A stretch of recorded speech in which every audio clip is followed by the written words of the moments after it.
रमता राम जपो रे प्राणी, अब तो सुन ले राम कहानी।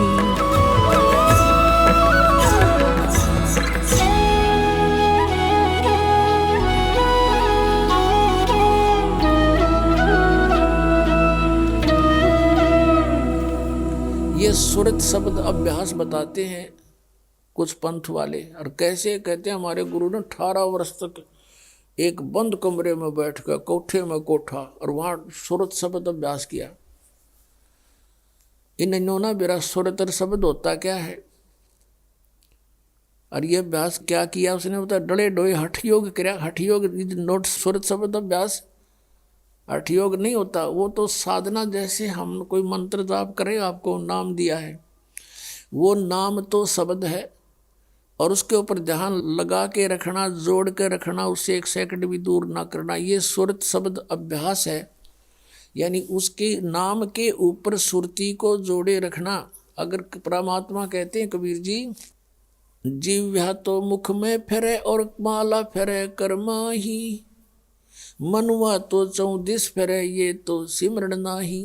उधर से आप समण कर रहे हो और मन सैर सपट्टे कर रहा है, ये समण नहीं है।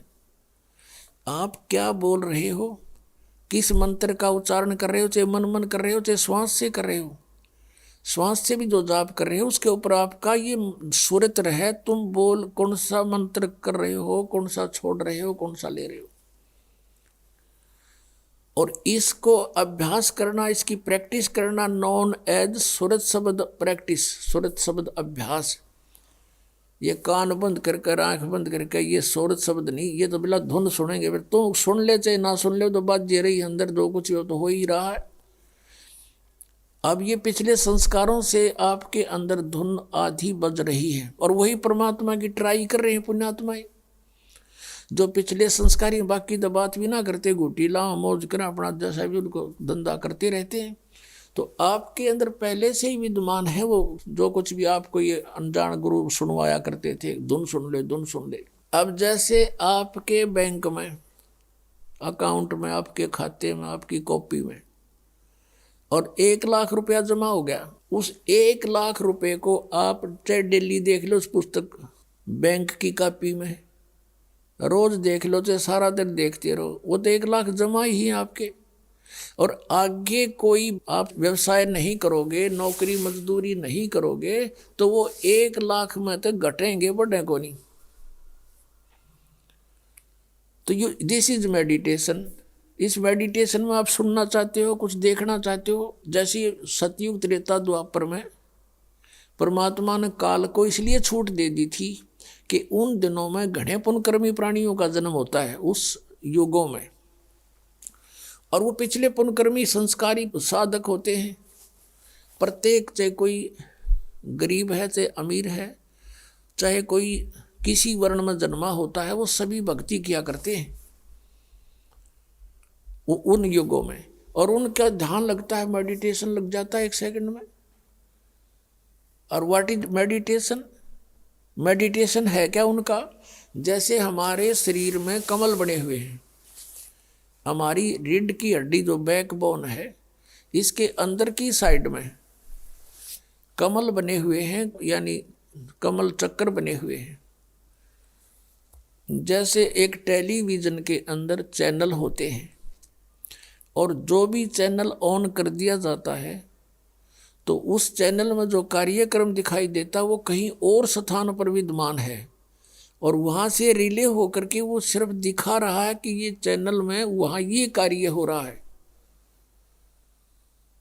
तो ऐसे ही हमारे शरीर के अंदर चैनल हैं, मूल कमल, फिर उससे 2 अंगुल ऊपर स्वाद चक्र, फिर नाभि चक्र जिसको नाभि कमल भी कहते हैं, और फिर हृदय चक्र हृदय कमल, और फिर कंठ का चक्कर कंठ कमल, और फिर त्रिकुटी का कमल, और फिर सहस्रार कमल।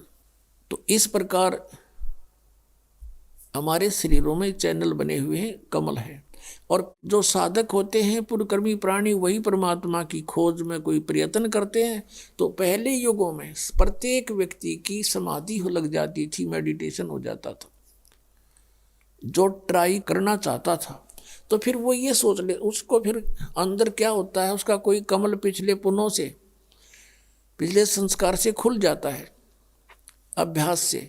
तो वो उस चैनल में क्या होता है कि जैसे फिल्म शुरू हो जाती है, फिल्म एक मूवी शुरू हो जाएगी, उस चैनल पर जहाँ से प्रोग्राम आ रहा है वो सारा दिखाई देना शुरू हो जाता है। कोई नाच रहा है, कोई गा रहा है, कहीं राजा की सवारी आ रही है, जैसे फिल्म चलती है। कहीं झरने बह रहे हैं, कहीं फलदार वृक्ष नजर आ रहे हैं, कहीं फूलों की बहुत लंबे चौड़े बाड़ी है, बगीची है। तो वो सारा कुछ देखता रहता, कहीं गाने हो रहे हैं, कहीं अप्सराएं नाच रही हैं। तो मेडिटेशन करने वाले जो साधक होते थे, तो यो मन वैसे ना टेकने दे उनको, 10 मिनट भी ना बैठने दे। ये तो कई कई घंटे बैठे रहा करते, कई कई वर्षों तक बैठ जाते थे। अब अंदर यो बाहर की वस्तुओं से इस मन को अधिक अट्रैक्टिव चीजें अंदर दिखाई देनी शुरू कर देती है। इसलिए ये फिर वहां धक्के खाता रहता, उस देखता रहता उस चैनल पर मूवी को। ना ये सिमरण करता, सिर्फ बैठ के हठ योग हो गया, इस तप बन गया। तप से राज प्राप्ति होती है, तप से राज मदमानम, और जन्म तीसरे फिर शुक्र सवानम। 2.5 घंटे सुबह बैठकर ये के ढूंढेंगे भगवान को, ये सिर्फ मूर्ख बनाने वाली बातें हैं। नीम हकीमों का ये तरीका है। तो ऐसे ये ऋषि लोग सतयुग त्रेता द्वापर में ऐसे साधना किया करते, सभी करते थे। जैसे आपने महाभारत पढ़ा हो तो युद्ध के बाद श्री कृष्ण भी अपना ध्यान करता है, सिमरण करता है, अर्जुन भी बैठ जाता है, ध्यान करते हैं, सिमरण करते हैं। लेकिन सिमरण उस टाइम तो उनका युद्ध का हो था, कल क्या करना है, बेशक वो बैठ जाते थे, लेकिन वो दोस्त समस्या थी उनकी, उन्हीं पर उनके विचार विमर्श आंतरिक होते थे। भाव ये है कहने का कि उनके पिछले इतिहास से हमें पता लगता है कि प्रत्येक प्राणी भक्ति करने की चेष्टा करता ही रहा है, और उस समय उनकी समाधियां भी लग जाती थी, जिस कारण से वो अपने क्रिया को अंतिम और सही मानते रहे। गीता जी अध्याय नंबर 4 के श्लोक नंबर 25 से लेकर 30 तक स्पष्ट किया है कि अर्जुन कोई देवताओं की पूजा करता है, कोई मेडिटेशन करता है, ध्यान लगाता है, कोई स्वाध्याय करता है, और कोई तीक्ष्ण अहिंसावादी व्रत रखता है, और कोई प्राणायाम करता है, कोई केवल योग आसन ही करता है, और सभी अपनी अपनी साधनाओं को पाप नाशक जानते हैं। फिर गीता जी अध्याय नंबर 4 के श्लोक 32 में कहा कि अर्जुन, ऐसी धार्मिक अनुष्ठानों की जानकारी विस्तार के साथ सच्चिदानंद घन ब्रह्म की वाणी में ब्रह्मणे मुखे, उसमें कही गई है सही विस्तार के साथ। परमेश्वर ने स्वयं आकर अपने मुख कमल से बोली है, वो साधना है सही, और वो है तत्व ज्ञान। चौथे अध्याय के 34वें श्लोक में कहा कि फिर उस तत्व ज्ञान को तू तत्वदर्शी संतों के पास जाकर समझ, उनको दंडवत प्रणाम करने से, कपट छोड़ करके उनसे प्रार्थना करने से वो तत्वदर्शी संत तुझे परमात्म तत्व का ज्ञान कराएंगे, उनसे पूछो। तो इससे एक तो ये सिद्ध हो गया कि Gita is not complete knowledge. Shrimad Bhagavad Gita में कंप्लीट स्पिरिचुअल नॉलेज नहीं है, इनकम्प्लीट है, लेकिन गलत नहीं कह सकते। हाँ, गलत वो है जैसे इस काल ने कुछ युद्ध कराने के लिए अर्जुन से अटकलबाजी की है। अभी आपको बता के 5वें अध्याय में वो कहता है कि ऐसे आसन लगा ले, ऐसे बैठ जा, नाक के आगे ध्यान लगा। ये इसका अपना मत है, स्वयं कहता है ये मेरा मत है, और बाकी वेद ज्ञान है। अब जैसे इसने युद्ध कराने के लिए अर्जुन से कहा दूसरे अध्याय के 37 और 38 श्लोक में कि अर्जुन, लाभ हानि को छोड़ के और किसी जय पराजय की भी चिंता ना करके तो युद्ध कर ले। अब पहली तो बात समझ की है कि बिना बगैर लाभ हानि के कौन सिर फुड़वावे, और फिर तुरंत कहता है कि यदि तू युद्ध में जीत गया तो पूरी पृथ्वी का शासन प्राप्त होगा, राज भोगेगा, और यदि तू युद्ध में मारा गया तो स्वर्ग में जाएगा, तेरे दोनों हाथों में लड्डू हैं, युद्ध कर ले। बता, इसका कोई थ्योरी है?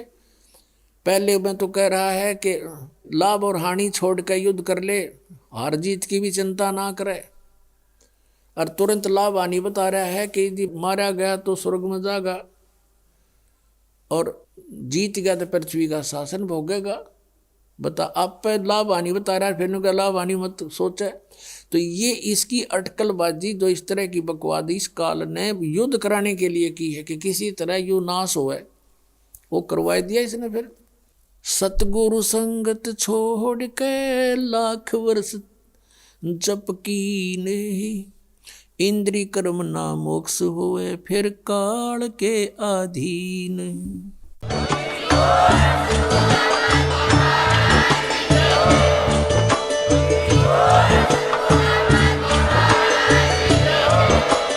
आप सुन रहे थे जगत गुरु तत्वदर्शी संत रामपाल जी महाराज जी के मंगल प्रवचन। अधिक जानकारी के लिए विजिट कीजिए हमारी वेबसाइट www.jagatgururampalji.org। संत रामपाल जी महाराज जी के शुभ आशीर्वाद से पूरे विश्व भर में 500 से भी ज्यादा नाम दीक्षा केंद्र हैं, जिन पर संत रामपाल जी महाराज जी द्वारा ऑनलाइन निशुल्क नाम दीक्षा दी जा रही है। अपने नजदीकी नाम दीक्षा केंद्र का पता करने के लिए संपर्क करें 8222880541।